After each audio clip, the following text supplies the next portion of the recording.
I would have lived in peace. But my enemies brought me war. My name is Darrow o Andromedas, otherwise known as Darrow of Lycos. Today, I'm going to tell you a story about a red becoming gold. This video today will covering the beginning of Red Rising, so be advised for spoilers ahead. Before we begin, a quick warning. This video contains grimdark themes, intense violence, and mature content. Viewer discretion is advised. If that's okay with you, let's get into it. It all starts underground with a girl called Io. 6 months after our wedding, Io tends to me after my injury in the mines of Lycos. That night, during the Laurel Tide, a feast held to celebrate the clan that mined the most helium-3, I lose the mining competition to Gamma once again. Instead of staying angry, Io secretly leads me through a hidden passage to a bubble garden above the colony. There, under a real sky, we lie together, watching the sunrise. Something Reds were never meant to see. But when we try to sneak back, we are caught. 3 days later, in the Lycos Commons, she is publicly whipped. During the punishment, Io begins singing the forbidden song of Persephone, sealing her fate the moment the words leave her mouth. Nero, O Augustus, Arch-Governor of Mars, Primus of House Augustus. The song is an act of rebellion, so he gives the order. Io is to be executed by hanging. Before her execution, Io secretly told Dio she was pregnant and begged her not to tell Darrow. On Mars, the gravity is lower, so the hanging doesn't kill quickly because of the low gravity of her frail body. I tried to end her suffering, but the Greys dragged me away. Then they strung me up as well. My heart stopped, so instead, I became one of them. I became gold, but before I was a god of war. I was a slave in the red mines of Lycos, planet Mars. Lycos was heat, not warmth. Heat that pressed against your lungs like a curled fist. The mines trembled constantly.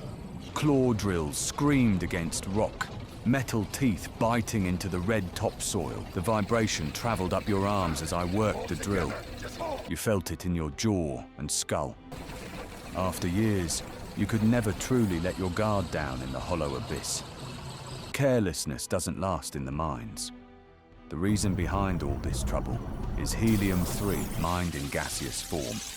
Helium-3 powers the society itself, its ships, its cities, and the vast machines that remake planets.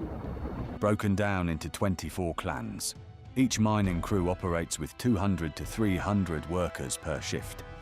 Each mine falls under the authority of a copper magistrate who controls its daily function, supported by a grey police force that carries out the society's law.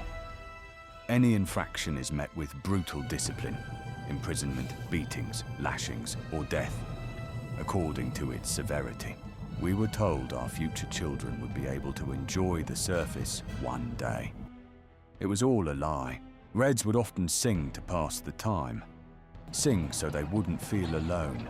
Sing because it's the backbone of what it means to be red. Because silence often sounds too much like death. And then there were the pit vipers, thick as a man's thigh and stretching the length of 3 grown men, genetically modified to detect heat, midnight black, silent. They could slither their way through damaged fry suits. You wouldn't feel the bite at first, just a soft warmth. Then your throat tightened, your vision blurred, darkness engulfs you, trapped. Everything slips away. Those were the mines of Lycos, what I thought was normal. That was my world. It was then I finally saw the truth behind the golds. We were not pioneers. Mars had been green for thousands of years. Unknown to us Reds below, we were told the surface was uninhabitable. We worked tirelessly for a false dream, feeding fuel to gold warships to conquer the stars. Disposable, replaceable. My wife believed we deserved more. They hanged her when she sang those words. Persephone's song. And in that moment, something inside me broke. They hanged me after her ceremony. My heart stopped early. The venom my uncle gave me saved my life, slowing my heart rate enough. The golds tossed me aside, thinking they had already killed me. Then, close to death, the sons of Ares found me. There, I would be reborn. They brought me to the man they call the Carver. White room, white lights, clean tools. I remember the smell of antiseptic, then pain. They broke my bones, every single one. Stretched my limbs, reinforced my spine, rewrote my DNA. My muscles were torn apart and rebuilt, denser, stronger. My heart thickened, my reflexes sharpened. My new eyes adjusted to the clarity of the light. When it was over, I stood taller, broader, heavier, gold. But inside, my heart would always be red. I'll never forget Io's dream and what her love meant to me. The mission is simple. Ares has given me one chance. I am to infiltrate Gold Society from within. I'm going to the Institute. I walk into their home turf as one of them. My goal is to become Primus, the leader of a house. At the Institute, each house is given a flag. Protect your own, capture the others. When one house controls every flag, the game is over. And if I win, I don't just survive, I rise. At the Institute, they call it the Passage. 2 golds enter a cave. Only one can leave. It's darkness, and I'm being attacked by obsidians. At the frozen poles, different moons across the system. The Society breeds its obsidians, giants forged for war and the living shields of gold. They kick me and throw me into some stone room. Lit lighting occupies the room with a Mars ring. A man sits at the center. They paired me with a boy named Julian. Soft voice, nervous smile. He talked about honor, about his family name. He thought this was a test. It was, but not the one he imagined. When he moves to the door, they seal it shut. The silence was worse than the mine's. He hesitates, striking half-heartedly. An elbow catches me in the nose. In that moment, I realize I've never had to kill someone before. I must have the ring, Darrow. My family is House Bologna. I would return in dishonor without it. I'm sorry, Julian, but you heard them.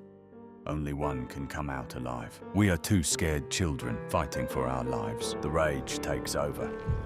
My heart thunders. Striking his nose with a straight. Their ugly fight. But before I knew it, his blood was on my hands. His breathing stills, and it's then I understood the truth. I sob until exhaustion fills my chest. Golds don't rise by merit. They rise by glory, kill or be killed. I slip the House Mars ring onto my finger, cold to the touch. Everything I just went through was a test with real consequences. Julian was the weak link in House Bologna. Unable to protect their weak link, this would not go unnoticed by the family. Bologna sat as one of the most powerful families in the inner system. After leaving the cave, I see House Mars, the one I would belong to. One of 8 houses divided at the Institute. The Institute isn't a school, it's a selection process. Golds believe only the strongest deserve power. So the Institute uses a test to find what truly makes a ruler. More on the Institute later on. When I talk with the other Golds, they say the same thing. Students are drugged, memories blurred, bodies weakened, minds disoriented. We wake up naked and receive only basic clothing and a house ring. That ring is everything. The rules are basic. Each house is ruled by what's called a primus.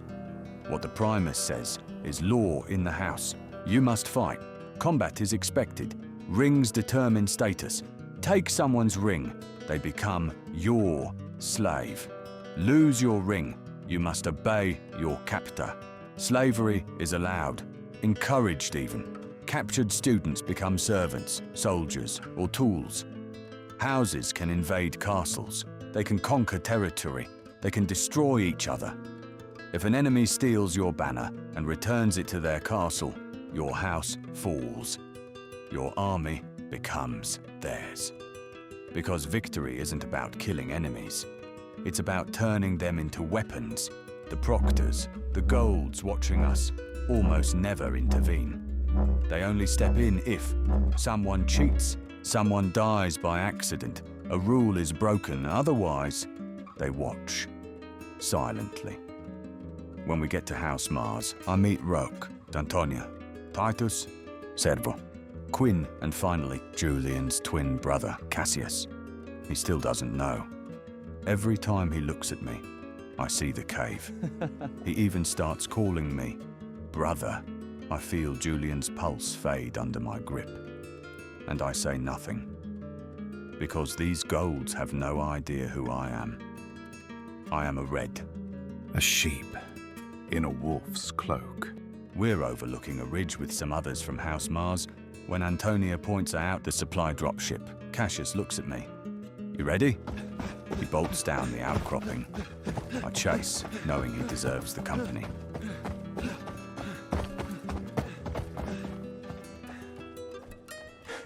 We find a table laid out for us. Meat, honey, ice, water. A feast. Then the feeling creeps in. We're being watched. I see a bird glide down to land, then suddenly startle and fly off. Cassius and I lock eyes. We nod. Weapons. We rip apart pieces of the table. I scream and charge into the bushes where the bird took off. 5 House Series golds, caught off guard. Cassius strikes first. A fencer's thrust straight to the face. A crack, nose broken. I roar like a bull. My swing shatters his knee. A sick pop. He drops, screaming. Cassius and I move as one, spinning to face a boy gripping a question mark blade.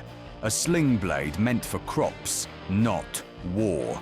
He doesn't know how to use it. I bait the swing. He overshoots. I wrench it from his grip. My hold is iron compared to his. I take the blade and his other knife, ending him with a right hook to drop him. The last one surrenders. If you want to see whether House Mars wins the Institute, follow for more.